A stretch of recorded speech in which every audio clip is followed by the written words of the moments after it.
Okay, Nikki, what makes you feel most vulnerable? So what makes me feel most vulnerable is actually every time I launch a new product. I think I've gone through my own personal journey to get there, from ideation to really working on it and thinking about how other people will use it. But the second that it goes out into the world is the most vulnerable feeling, and still something I'm working on, because how I perceive something is different how others will, and there's a lot of acceptance that comes around that.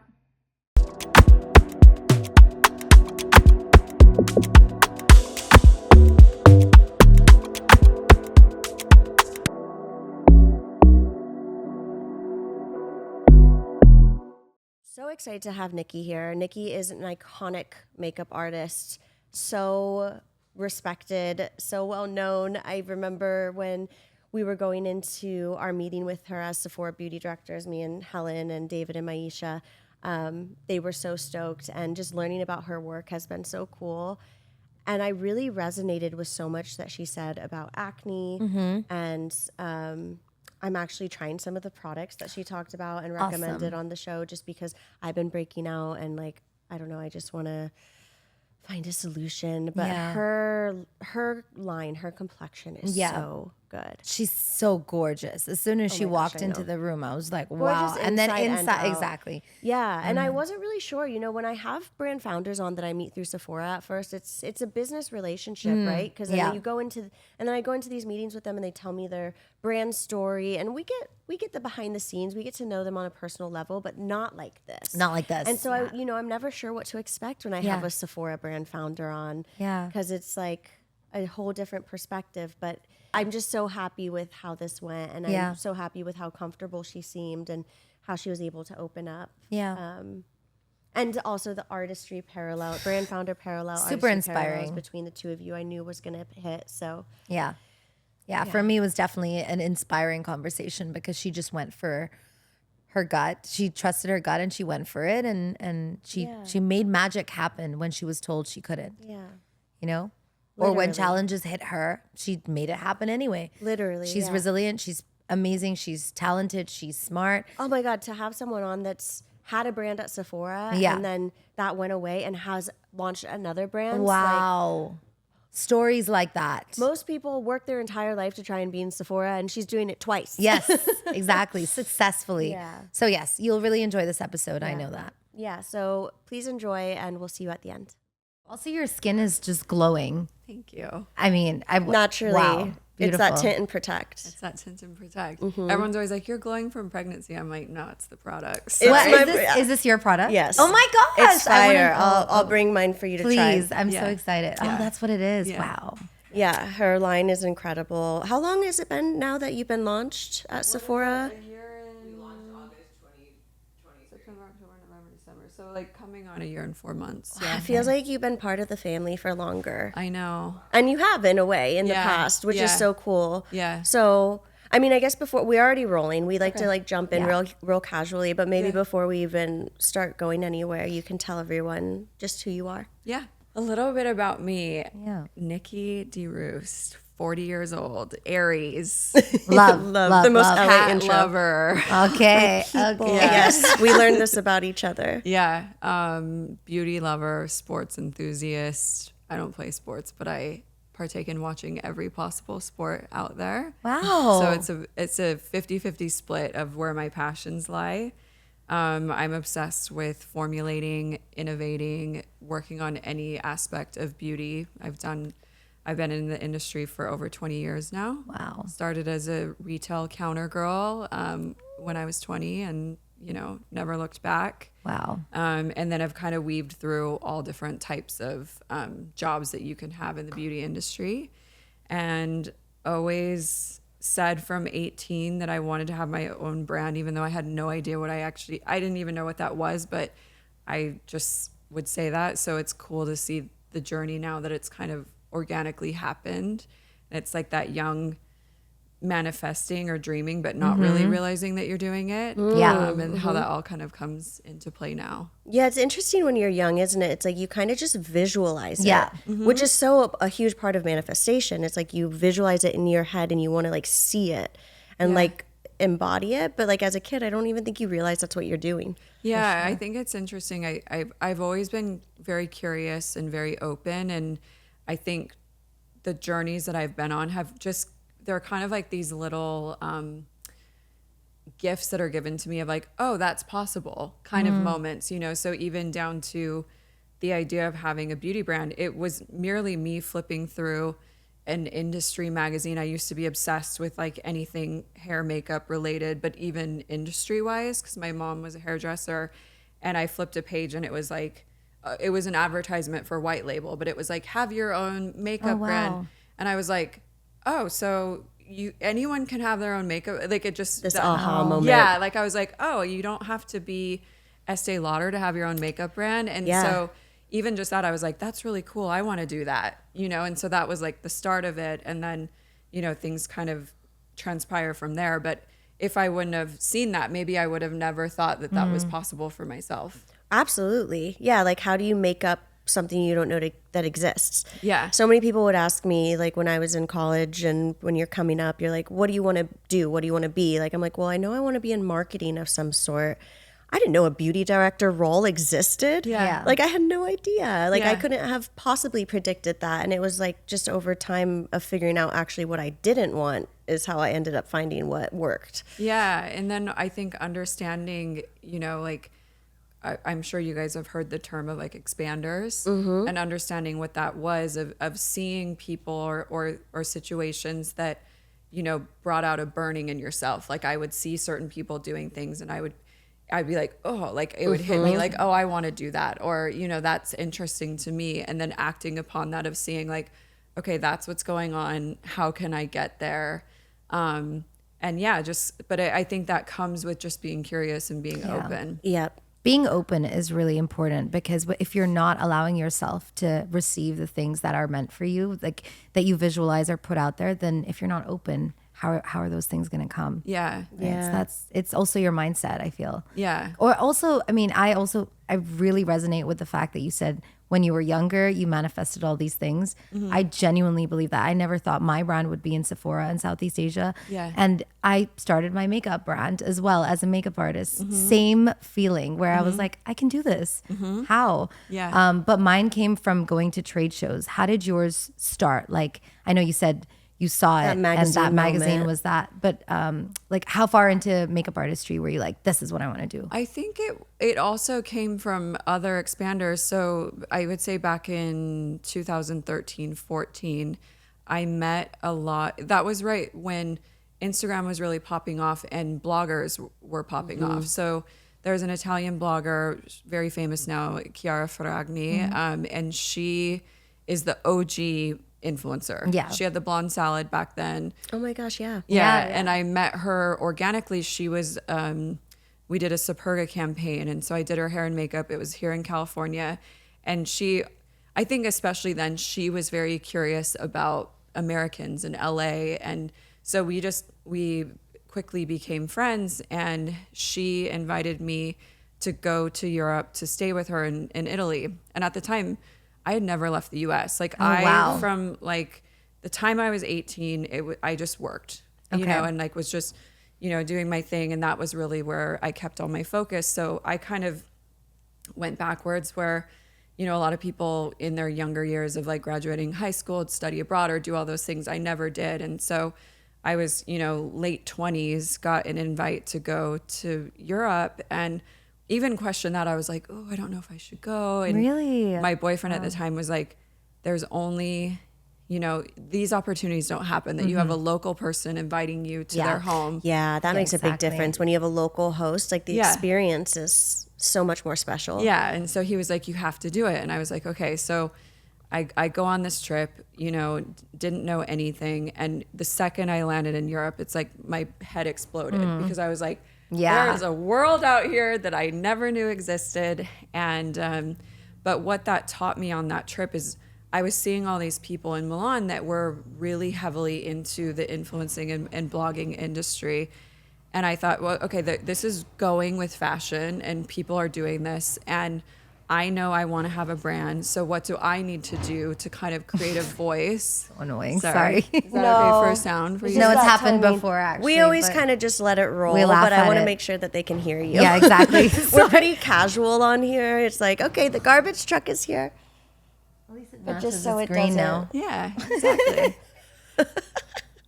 So yeah, Sorry. no problem. So I saw what was happening in fashion, and I knew I wanted to have a brand. So I thought I need to take some lessons here of what they're doing and see how I can translate that over to beauty. So then, did what every young, ambitious girl does and got a camera and set up some lights. I didn't know what I was doing. Started So a early on, though, YouTube. too. Like, you were ahead of the Amazing. curve. Yeah, got on WordPress, tried to figure out how to make a blog. Me too. So did it, but never really, I guess, fully committed to it because, I didn't follow the playbook of this is how you are a very successful YouTuber, right? Like there is kind of certain things. Yeah. I kind of dabbled in it, but never fully went there. And then, but from that learned okay, the more of a voice I have, the more opportunity. And that's when, I have different companies from Estee Lauder asking me to come and help them formulate, or I still have a global contract with Bobbi Brown. And so it's been really neat because I feel like along the way, it's I'm getting this education from other brands and working with other brands and then learning so much of the industry and how I would do it for myself with a brand. You're just creating your own toolkit, essentially, from all of your experience. Yeah, so it kind of has just been, I think, the last 10 years, this fluid process of, okay, eventually I'll get there, but there's just kind of been steps and moments along the way. And you said your mom was a hairstylist? Mm-hmm. So did you grow up in the salon? Yeah, we had a salon in our basement in the 80s. Wow. And so from the second I was born, she would just sit me on her clients' laps.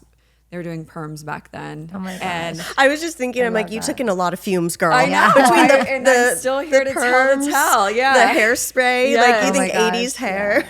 And even, in my past life, I was also a hairdresser. And that was when the keratin treatments just came on the market and doing those The straightening. Brazilian blowouts yes. and all the straightening. I remember my sister Yeah. doing that. I wasn't wearing a mask. Yeah. That was not good. And I was like, what are they talking about? And then I'd be flat ironing someone's hair and all the fumes are coming up. And by the end, I was That's why you loved it so much. yeah, I was like, I'll do another one of those. Yeah. So she's a hairstylist. Did she encourage you to get into the beauty industry, or? No, I think that creativity just kind of always was in my house.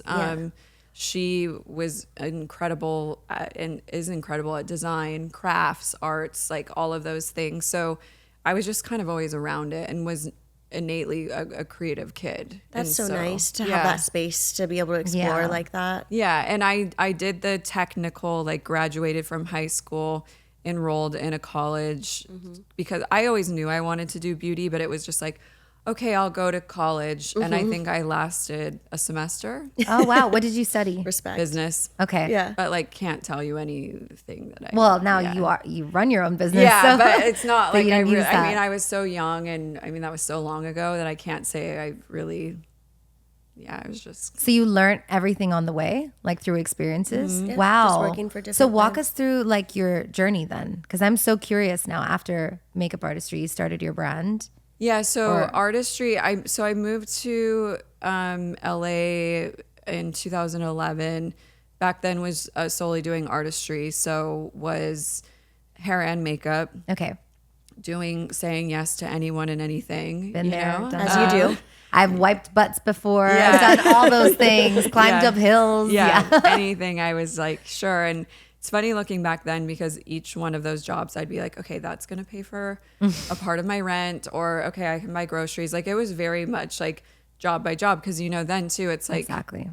sometimes you get jobs, sometimes you don't, you Yeah. know? Yeah. Didn't pay for internet in my building, was relying on other people's strength of their internet because that was an added expense that I didn't have. So did that, and then met Kiara after that, kind of started opening my eyes to that side of the world, and just kept working until an agency noticed me. Not a big agency. Always had my eyes set on Wall Group, who I'm with now. Oh, nice. And then I think I had a brand previous to Ciele called Rowan, and so that was like my first kind of step into the beauty industry. And going into it, I had no idea what I was doing. Again, like people are like, how do you start a beauty brand? And I'm like, Google? Honestly, I don't know. Like I look back and I'm like, I still don't really know. I would just be Googling like contract manufacturers, you know, trying to figure out if there were labs around here, and taking meetings. And, you know, it's kind of like a snowball effect. You know, it's like, okay, you find a packaging person and then you ask them if they have formulators. They recommend, you know, you're just kind of asking questions. So did that. And at the time didn't really realize what I was doing. Again, to like, I innovated an eyeshadow that I really loved. I took a long time to make it. And so when I launched that was D2C. And within 3 weeks, I had emails from Sephora and Ulta. Oh, amazing. And I was like, oh, okay. Amazing. You know, like, wow, this is cool. And so... the first product you launched was the eyeshadow? Yeah. Oh, wow. Yeah. Okay, cool. Yeah. And so that, I was like... It was a pretty iconic eyeshadow too. Like people remember that. Oh, amazing. Yeah. And so that was really cool. And I think that came from a place of innovation, right? So I had a really distinct point of difference from what else was out there. Yeah. And so ended up going with Sephora months after launch. We ended up on their .com, and, you know, and then they wanted to put us through to the Clean Beauty end cap in store. Amazing. So this all happened like seconds before the pandemic, but also happened with, you know, not having the right fit with investors. So, Girl, same thing. Right before the pandemic. Are you kidding me? I told you. I was like, I told her this morning, I was like, you're going to love Nikki and you're going to have so many I'm parallels. trying not to interrupt, but I'm like, me too. Me too. Yeah. Oh my gosh. Yeah. Okay. And so, you know, Shit. having Shit, I all feel these you. like amazing things happen, but also dealing with, you know, legal stuff on the side. And, you know, it's like the joke now where it's like, you know, people are like, oh, what's your best advice for starting a company? And it's like, lawyer up, you know, Yes. and that, like, it's so sad that we even have to say that, but it's not even like lawyer up for fighting, but lawyer up to make sure that you are protected with the right operating agreements. And, you know, that, you know, someone's really advocating and looking out for you. Because I was a young artist that just was like, someone wants to give me money. Cool. Like, you know, and so, ended up not being successful with that, with wanting to stay with the brand. I'm like, how can I say this in a very, and so made the decision ultimately to walk away because it was affecting my physical health, my mental health. And I was like, as much as I love this isn't how I want to feel waking up every day. Like I can't, this isn't sustainable. Yeah. So had to make the decision to walk away. That must have been incredibly That is so excruciating. tough. It's wild. Like I look back and I'm like, how did I do that? Good for you. Yeah, though. it was really, it was interesting. And making the call to my Sephora merchant that was the person that discovered the brand and having to share that. And it was really interesting because even in that conversation, it was like, okay, well, just let us know what you do next, you know, and oh, if you're not here, we're going to pull it from the shelf. And so they pulled it. Okay. And That's so nice to hear. Yeah. I That is was really like, nice to hear wow. from a retailer. Yeah. That's, Yeah. And so that's so sweet. They love you. Like the product was great, but it was an extension of me. Yeah, they saw that's where the so talent important. lied. And that's so important for people to hear because people are always like, yeah, but the product has to be amazing. But no, there's so much more to it than that as well. Yeah. So, and then having to make that announcement on Instagram because, you know, all the people buying the brand were people that knew me and that's why they bought into it in the first place. Exactly. And so at that point, I didn't really know what I was going to do. But once I had that conversation with Sephora and then the reaction that I got from people, strangers on the internet, I was like, oh, I have to do this again. Yay. You Yeah. know, I like love this you know, People were rallying behind you. yeah, I was like, okay, they're doing it because of me. And I also, like, I still had an itch that I needed to scratch, you know? And so then really took the time in and during the pandemic to kind of go on a journey of like, well, what am I going to do? Yeah. Okay, I did one thing. I can't really just go jump and do the same thing over again. So what's the point of difference? And Ciele came from kind of a personal need, which a lot of brands come that way of, you know, being in my latter 30s and getting sunspots and discoloration and thinking about like, what's my dream product? Well, any products that are going to give me more SPF because the sunspots are coming in, old acne scars. How can I protect that more? And so the light bulb went on for the blush. And I was like, why is there not high levels of SPF in blush? 'Cause that makes You so much have an sense. SPF blush? Yes. Yes. I love this. Okay. I didn't do research because I like everything being authentic and fresh. We intentionally do that with each other's guests. Yes. Love it. Yeah. Not that I'm completely clueless, but I just wanted to. No, of course. Yeah. I like it. So I need this in my life. yeah. So SPF 50 and That is some Yeah, you don't see much product makeup over 30. development shit. This is not easy. We were just complaining about how difficult that is. It to is. do. SPF, yeah. yeah. Well done. Thank you. So Wow. that's where that's where it started. And from there, you know, it was finding the right chemist to sign on board to do that, you know, and so I was like, well, why hasn't this been done? And it's like finding the right chemist, the time that it takes to do it, passing all the OTC and FDA regulations, and the speed to market is slower as well. Yeah. And it costs more. And it costs. I was your just about to formulas say. are much more expensive. Yeah. And so started there and then, you know, started kind of building out the collection. So everything we do has SPF in it. Wow, that's Yeah. so cool. But it's still at the performance standard of, you know, it's all I use on red carpets. You know, Wow. people use it on films. And then also really cognizant of acne safe because I used to have acne, and I think that was a big missing piece for me in my journey is realizing that if you're not acne prone, it doesn't matter. If you are acne prone, there actually are ingredients that are going Matters a to, lot. for sure. Yeah. you know, and if I can be an aid to prevent, you know, young women pain. from going through that, because a lot of times even I'll just be, you know, cruising the internet and I'll see these girls posting and using certain products, but they have terrible acne. And I'm like, don't use that. That has Right. bismuth in it, or it has, you know, like red algae or these different ingredients that are great, but only But if, not for Yeah. acne prone. yeah. So that's kind of how Wow. I got to where I am now. I know people say this to me too, but like I really mean it. Like it's just wild sometimes people who came up with acne and then you look at their skin and you're like, how? Like how Yeah. did you have anything? It's a And dream. obviously, you know, you work at it and you do Yeah. reparative things, and now you're like very protecting from all this anything coming back up to the surface. Yeah. But acne is so emotional. It is. Yeah. It's so emotional. Both of us had acne growing up. And we've talked a little bit about this before, but like I remember getting ready in my bedroom when I was like, you know, 11, 12 years old or whatever. And I'm doing my makeup and I'm standing in front of the mirror and I'm so hyper focused on these breakouts on my face.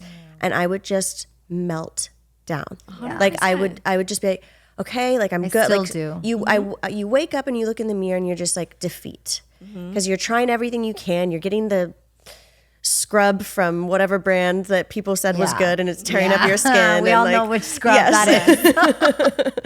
And it's just defeat. And then I'm like, I'll lift myself up again and be like, it's okay. Like I love my beauty ritual. Like let me have this moment. And then you're doing your makeup and then it's just that defeat hits again. And I would break. And there were so many times that like as a little girl, I would like cancel my plans or, you know, spend the evening alone crying with my cat. Like just so upset over it. And it just makes me so sad that so many of us had that experience.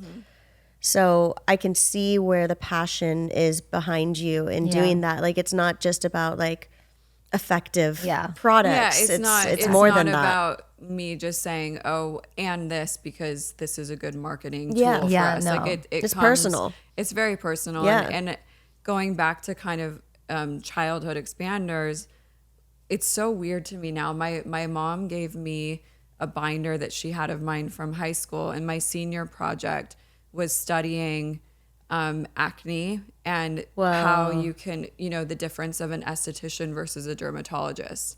So Wow. I job shadowed an esthetician for a certain amount of time. I job shadowed a dermatologist. I studied the effects of acne and, you know, how it affects our psyche.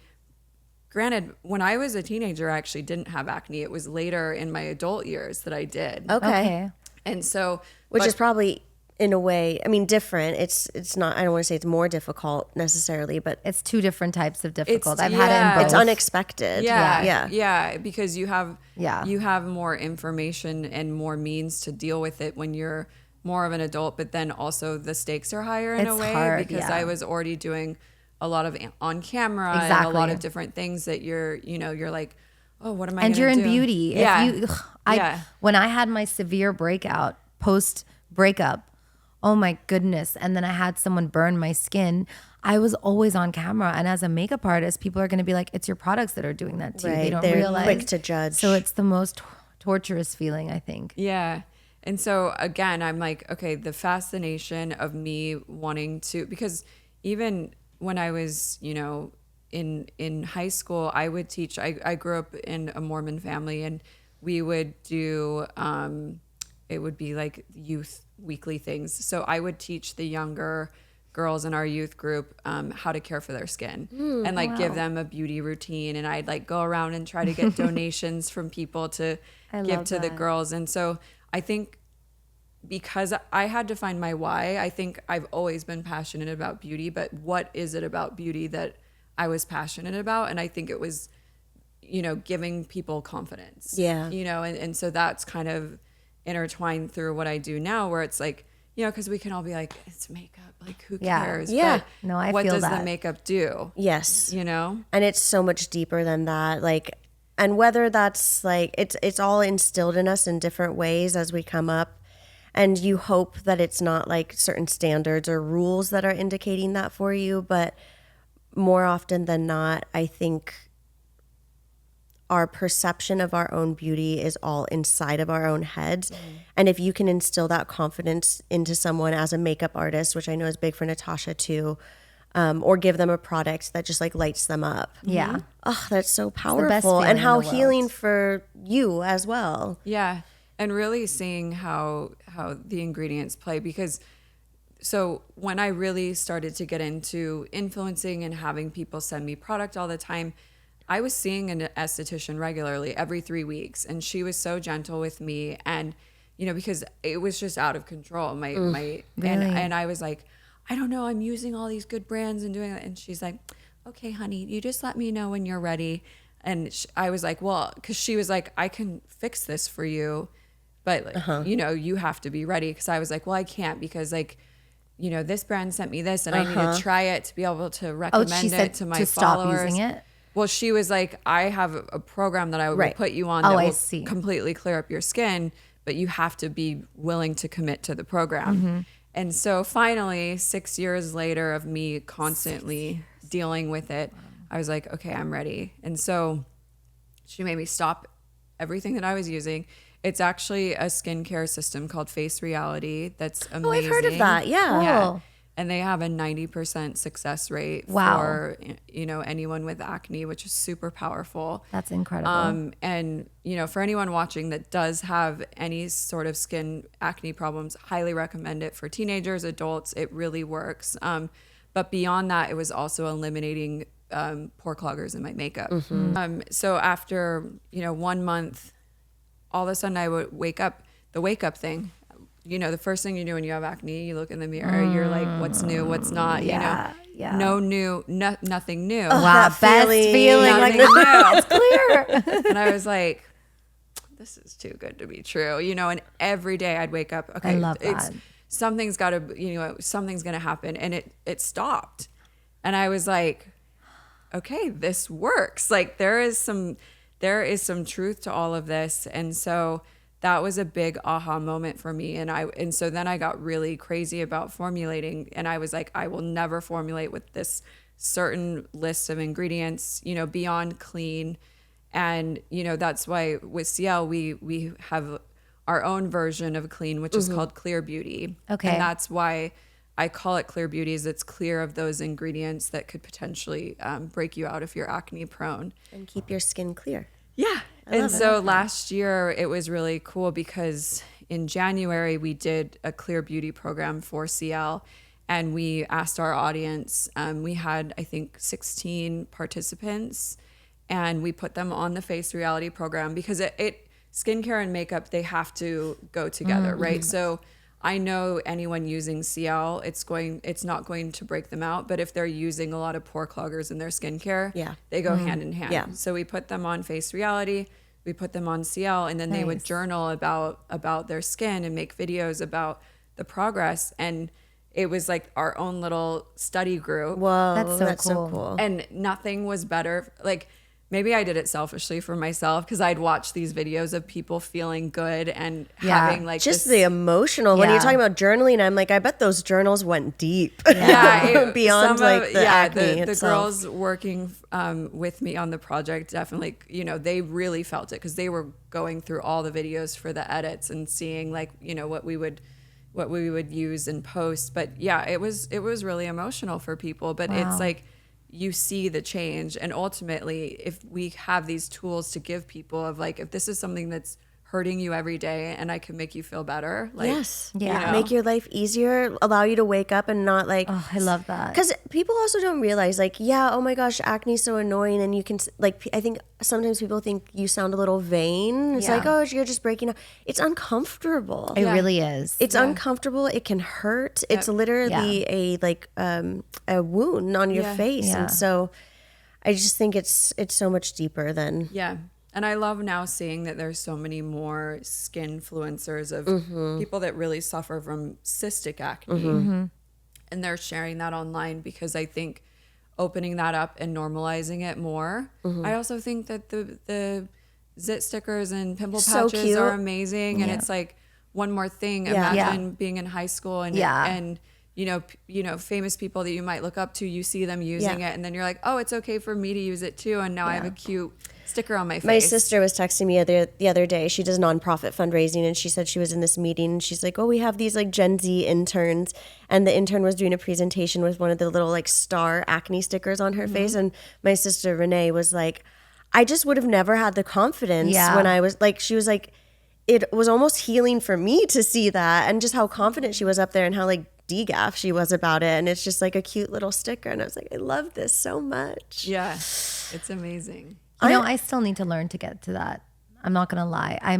Wear the stickers in public. I've tried so many times, and to be real, like I was doing a masterclass in India 2 months ago. Do you remember this?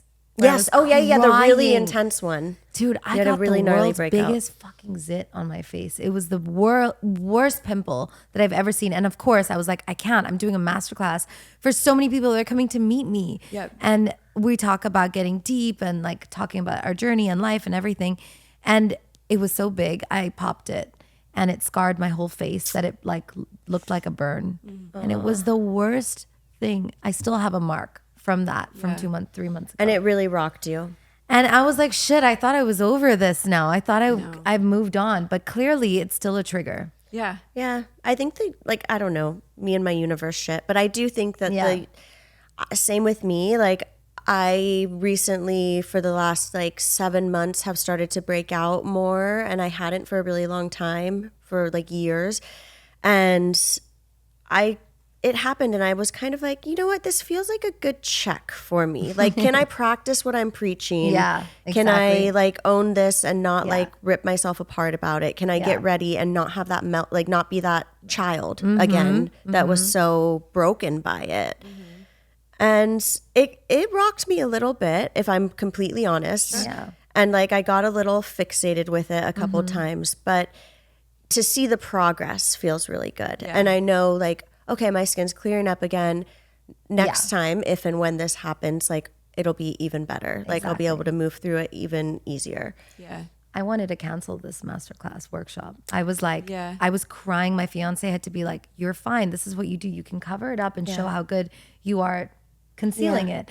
And when I got up on stage, I was like, guys, I wasn't going to come because of this. And I was going to say, glad you I didn't said ask. I said it. Yeah. And it kind of reminds me now too, like now I'm getting back into, I need to do some research of what is going on in all of us, that a red dot or a cyst or something on our face can Trigger completely us, yeah. shift, the way that we feel. Like, what is that? And Okay, I've been thinking that too. This is a Why? very good segue because I want to ask you this. I want to ask your opinion on retouching. Like, as a makeup artist, as a brand founder, because we've chatted about this, and Natasha, correct me if I'm wrong, but let me know, like, you struggle with it a little bit because everything that's out there on social media is retouched or filtered, and so our eyes are trained to see that. And when you're putting out especially a complexion product, but really any product, and it doesn't look perfected, it's very easy for people to think that the product itself isn't as good. Yep.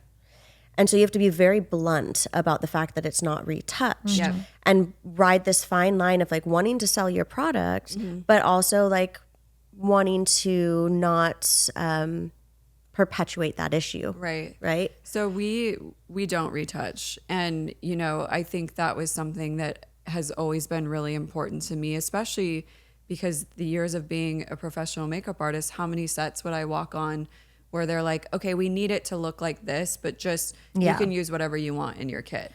Yeah. And I'm like, especially now it being my own, I'm like, what you see is what you get. I don't want to, I really want to be very upfront about that because I think that that's the most honest that I can be. And we've seen brands not do that and get eaten alive because of, it can just, Yeah. So that's first and foremost. And then, I think it's also what's so exciting about the power of makeup. Like, we recently most felt it. I launched concealers and I have 20 shades. And so we did a street casting.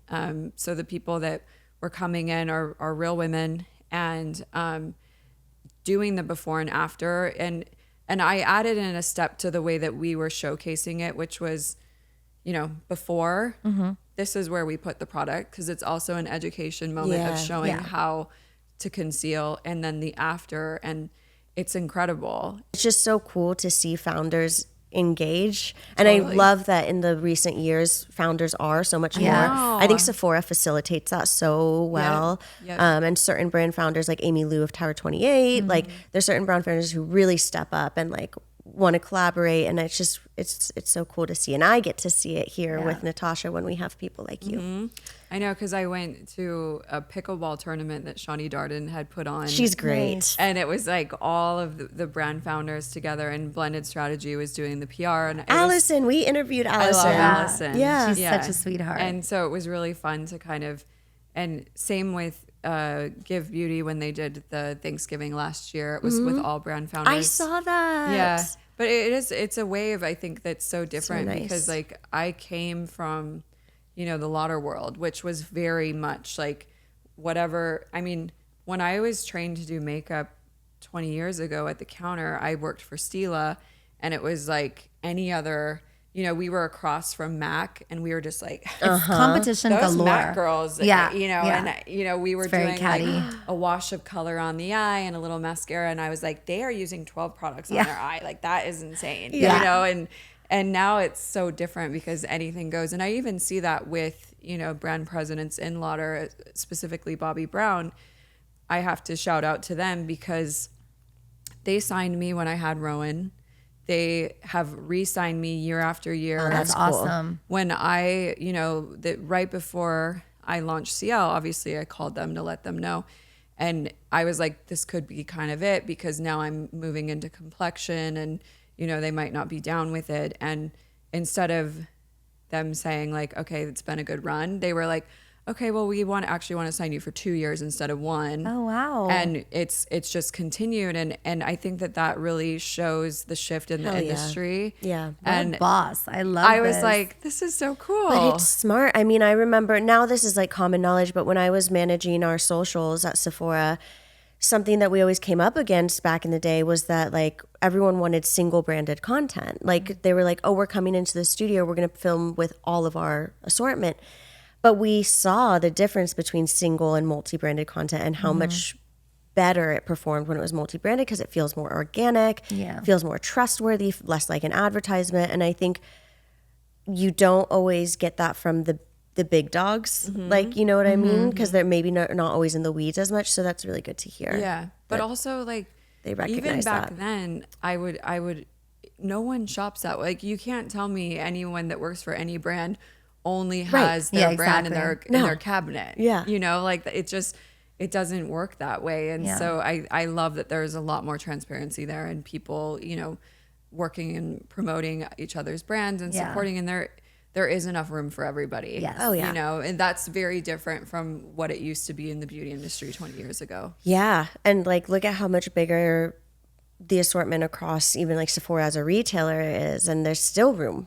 Yeah. Like, I'm flabbergasted. I have like Sephora squad and like other beauty enthusiasts that will come up to me and be like, have you heard of this brand or this brand? I'm like, God, no. Like, I can barely keep up with what we're launching at Sephora, which is like my job to know everything. I don't even know some of these like smaller little indie brands that are popping up out of nowhere, but there's still space for it, and there's still innovation. I think it was Michelle Ronovat that we had on, where I think it was her, where I was kind of like, I just don't know if there's like any innovation left, especially in like the makeup space. Yeah. And she just, like, her response was so good. I don't remember her words exactly, but there always is, essentially. Yeah. And I think that's really beautiful. Yeah. Every brand has true. their story. Yeah, and there's so much more to be done. I mean, you even look at like how formulas have evolved, and the technology and the science, and you know, what's possible. But I think it's also, you know, having, you know, people like us like breaking the mold and not just going with, okay, here's the turnkey presentation of the year. I mean, I remember when I was working on Rowan, part of it devastated me because I would go to the lab and realize like, oh, some brands kind of don't care. Like, it's what's the Pantone color of the year? Okay, we're going to make a palette out of it. Or, oh, we need to do something for holidays, so we'll just throw some colors in a palette and call it a day. And I'm like, but they don't care. Like, they're not like in here with you checking on things and making things. And that was one of the points that actually Michelle made. She was like, you'll go to a lot of these manufacturers and they'll have a formula that a lot of brands are buying into, and you could just buy it and add an ingredient and put your marketing spin on it. Yeah. But she was saying how important it is to really build from the ground up and formulate from the ground up, and how much more impactful your formulations will be that way. Yeah, it definitely takes some bravery and being able to be okay with time too, because it does take a lot longer. It really does. I mean, your entire line with SPF. Like you said, there's a reason no one did it. It's because it's hard work and it's a lot of commitment and a lot of time, and you had the patience for that, and it's paying off in my eyes. Thank you. What are some of the challenges that you faced? I think, well, there's always going to be manufacturing issues, right? Like, always. Always. Yeah. So that's a big one. You know, I think sometimes, like, because I like innovation when it comes to formula, but also packaging and how they intersect, you know, and you know, sometimes even with manufacturers, they can say like, yeah, we can do this, and then it goes to production, and you're like, what's going on here? You know?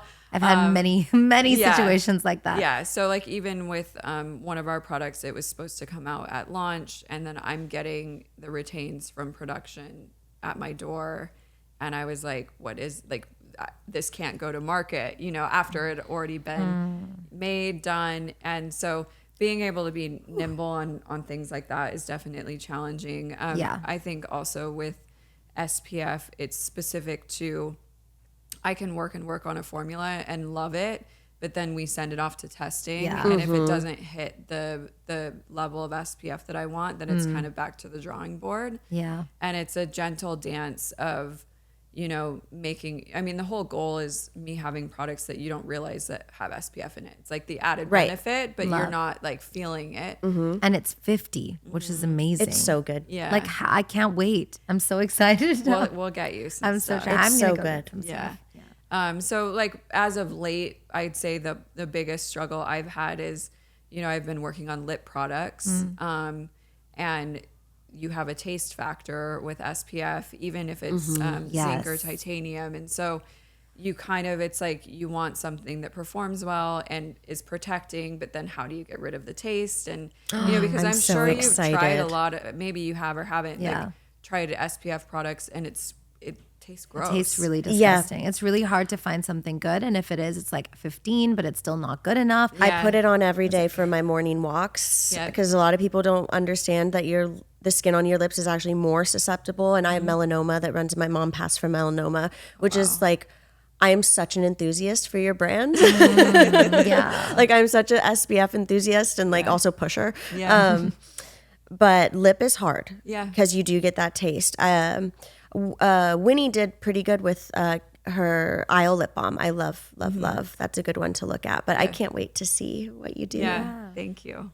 Are you international? Not Sephora? yet. Okay, so where do you sell? Just North America. Okay. Yeah. In Sephora. Just North America in Sephora, and then obviously on our own .com. Okay. And that was a conscious choice for us to just kind of really focus in on one market. Yeah. You seem so chill. Like, do you Yeah. melt down?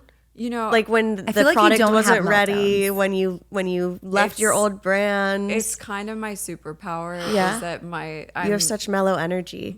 I mean, I love it. I would love to be How? around you all day. How? So do you get meltdowns or do you have meltdowns? not often. I Wow. mean, of course, like I'm an Aries, so like if something puts me to my edge, like I can pop off. I can get sharp when I need to. Yeah. But generally, I think, you know, this journey, it's like a video game. Like we're kind of like having a business isn't linear. There's always going to be something. So I kind of have the mindset of what's the next problem that we need to solve, you know? That is And, the like, entrepreneur almost question. if it's quiet and things are normal, Yeah. I'm kind of like, this feels too weird. Do you know? look Feel at that. like life in the world that way? Like, are you like a sim person? Like, I trip out all the time about like, is this like some Westworld shit? Like, Sometimes, is this just a definitely. game? Sometimes definitely.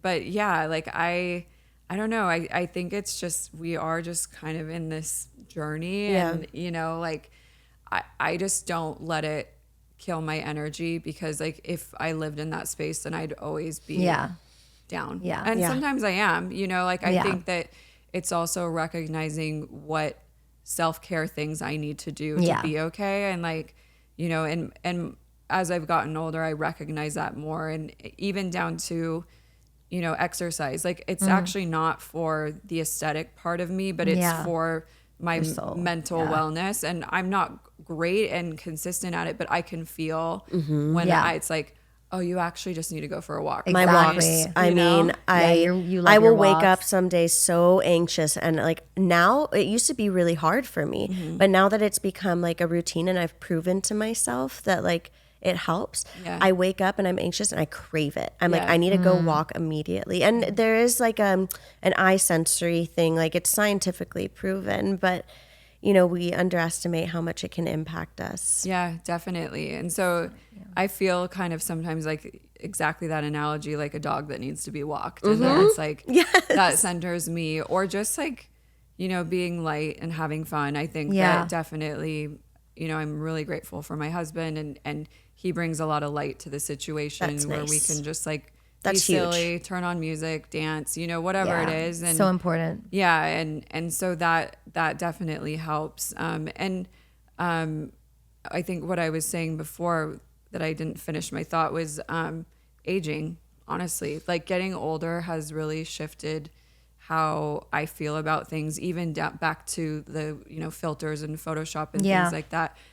What I'm comfortable with posting now compared to me 3-5 years ago is very different, you know, too. like, and that's just kind of come with acceptance of realizing exactly what happened to you at your masterclass. Like as much as that was so terrifying for you, that actually brought you closer to all of your audience that was there. And, you know, even now us having like skin complexion products and concealer, it's like, oh, I'm going on camera with no makeup. You know, my sunspots are my insecurity, but me showing that also humanizes you in a way where people are like, oh, they're not just going to flip through like, oh, she has nice skin, whatever. Exactly. Like, you know, it's like, no, I deal with those insecurities too, but there's like a level of acceptance that's shifted in me. And I'm grateful for that because that's been a journey too. I think, you know, like even looking back on body image and how different it is from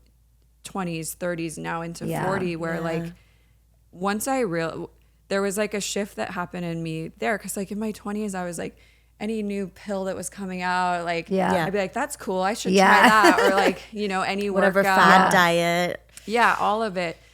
And then, you know, realizing once I was like kind of let go and was just like, oh yeah, whatever. Then my body responded, because I think that there's you hold on to this like anxious stress, cortisol. Yes. That manifests in your body. For sure. So then when you let go, you're like, wait, so that was the trick? All I had to just do had to was chill the fuck out. Yeah. Really, that's all you But had. how do you all of a sudden stop caring? I Exactly. think it's just, I don't know. It's think an it uphill comes with battle in our age. society. Yeah. I know. I think for me, and I hope for like the generations below as well, aging has become such a positive thing in my eyes, because my 20s fucking sucked. I was so hard on myself. I was spiraling constantly. I hated my body. The amount of energy Oh my gosh, me it took just to like facilitate the self-hate internally was exhausting. And I had, like, for lack of a cheesier term, an awakening during the pandemic, and was able to get past like the body image stuff. Funny enough, we were just talking about this earlier today. And I don't know exactly where it comes from either. I think it's different for everyone. Like for me, I think it was a combination of a very good mushroom trip and then separately EMDR in therapy. I love EMDR. It kind of accelerates like a lot of things, but people have said different things work. And I don't know if there's like a recipe, but I just hope that we can start looking at aging specifically as like a positive thing, in that we get more comfortable with ourselves. We get wiser. We love ourselves more. Like, it's just such a positive thing. I can't believe that people dread it. Yeah. But I can believe, because of the beauty standards and everything that we've been fed our whole lives. It's just, it's so backwards. Yeah. It really is. Yeah. And I think it's just kind of realizing that the things that you trip up about are actually not what other people are seeing. God, no. Yeah. Because when you go on stage or on camera and you're showing your sunspots and those are your biggest, like, I'm going to find you so much more beautiful because of your vulnerability and who you are. And like, we've been so caught up in this like external beauty idea for so long, when it sources from inside all of us, and it's so personal. Like, whatever you think is beautiful isn't what I'm going to think is beautiful necessarily, unless we're brainwashed by a standard.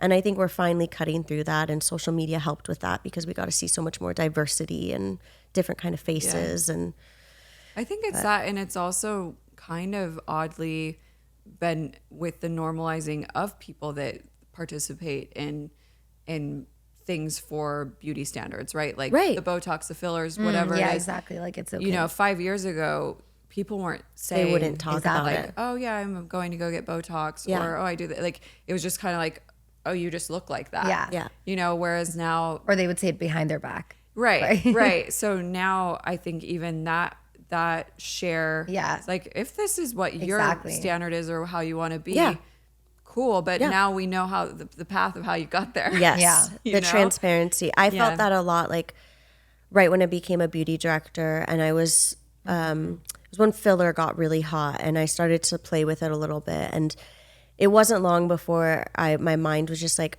oh, I'm selling like complexion products and skincare. This doesn't feel good to me. Like, it doesn't feel honest. I just realized, like, if I'm going to be talking about this on Sephora's platform, and they obviously can't like legally like speak to Botox, like all those things are trademarked, et cetera, et cetera. So like, how can I level this playing ground? Well, one is not doing it at all, but maybe I want to do a little bit. And so every time I go into the dermatologist and I have anything done, I blast it on my social, because I'm just like, it's not like I'm trying to encourage people. And I always start, I'm just like, I just want to be honest about this. Like, if I'm telling you that this skincare product is the shit and you think my skin looks good, just know there's other things going on too. It's only fair. Yeah. I have so much to say about this growing up in Asia. I grew up in Hong Kong, and I'm Indian. So like, you could not talk about Botox filler or anything. I remember my mom was like, no, don't tell anyone. Don't tell anyone. It was always like, don't say anything. Otherwise everyone is going to judge you. And then I don't know what happened to me. I've just, in the last couple of years, I'm like, hey, I did this and I did this and I did this, and I don't give a shit. LA's changed you. It really has. And so going back to what you guys were saying earlier with confidence levels, and in Asia, if you've gained weight, they will tell you to your face, like, hey, you've gotten fat. It's like that in the Hispanic culture too a bit. Like, what? Or, oh my God, what is that pimple on your face? And when I went back this time, I was like, nothing like that happened to me, but I was so conscious of it that even my fiance was like, there's something wrong with you. When you get to Hong Kong, I'm like, oh my God, I'm fat. Oh my God, I'm ugly. You're Oh my God, I'm like, like, what did I look like last time I was here? they Are all gonna think I'm say disgusting. anything? Yeah. Oh, that's horrible. But then it made me realize how happy I am to be back in LA. Like, no judgment to people in Hong Kong, but people need to be nicer to each other. And how much more important it is that you went on stage and still had your masterclass with that huge zit on your face, regardless of how you felt. Yeah. Because you're making that change. Yeah, it's a good feeling. Nikki, you are an inspiration, truly. I loved when we were setting up our initial meeting with you and us beauty directors, and Helen was like, I'm kind of fangirling. It was just so exciting to get to meet you, and we really appreciate you taking the time to come and do this and like get a little vulnerable about the beauty biz, because we need more of that. Yeah. And we need other entrepreneurs to know that it's okay to support each other like this. This is what I love. I think and it's to so like hard quote to find. unquote fail, which is not the word I would use for what happened, but what we usually say, and then bounce back from that in such a big way. Every darkness, every time there's some form of darkness, there's light that comes from it. And you never know what that, problem is that will, be good for you. And you've blessed us with incredible products. So yeah, thank you. I'm so excited to try it. I can't wait. When I left that conversation, I just felt like, damn, I need her products in my hand right now. Too. Yeah. Me too. I'm like, girl, you sold me. Yeah. She's great. Like and I she said, doesn't, I'm she wasn't even, some of the things that she recommended, even outside of her brand. Yeah. So that symbolizes, or that really portrays a great makeup artist, I believe, because I always say this, and I'm not saying I'm a great makeup artist, but also I believe when I recommend something to someone, I'm like, you don't have to buy my stuff, but I know what's good about my brand, and I know what's great about other brands. So, and she's so good at that because she speaks to she speaks to so many brands, and like that's the best content. That's the most authentic content, and like it seems like she's always done that. Yeah, it seems like she was ahead of the curve on that, honestly, very much so. So really cool interview. Honored to have her on. Super honored. Yeah. As a businesswoman, I will say I took back a lot from that conversation, because it made me the whole point about challenges, and when it hits you and you feel like, where do I go from here? Yeah. When you hear that, that really helped me kind of change my perspective, because sometimes you need reminders. Yeah, like the one thing that you're working towards and you hope comes true, and if it quote unquote fails, we don't like that word because it's not a failure, it's a redirect, and will take you to something even bigger and is meant for you. And like in those moments, it can be so hard to see that. Yeah. So hard. Impossible. It's almost impossible, I was going to say. It's like, but if you can just see that glimmer and keep pushing forward. Or if you could hear someone's story like this, and that's why we're doing this podcast, because I believe that these stories can really inspire you the way that it inspires us. It impacts us in a different way. Yeah. And it makes us feel like we're not alone. Yeah. That is my purpose, I think, for this podcast, is I really, the more that we are hearing people and sharing their stories, I feel like other people are finally feeling like they have someone they can turn to, somewhere they can turn to, or to feel connect more with. comfortable opening up. Yeah, I hope so. I hope people feel more comfortable opening up because of what we're doing here. That's the goal. Yeah. So enjoy this episode. Yeah, and go have a deeper conversation with someone. Yeah, if you can. And we'll see you next time. Bye.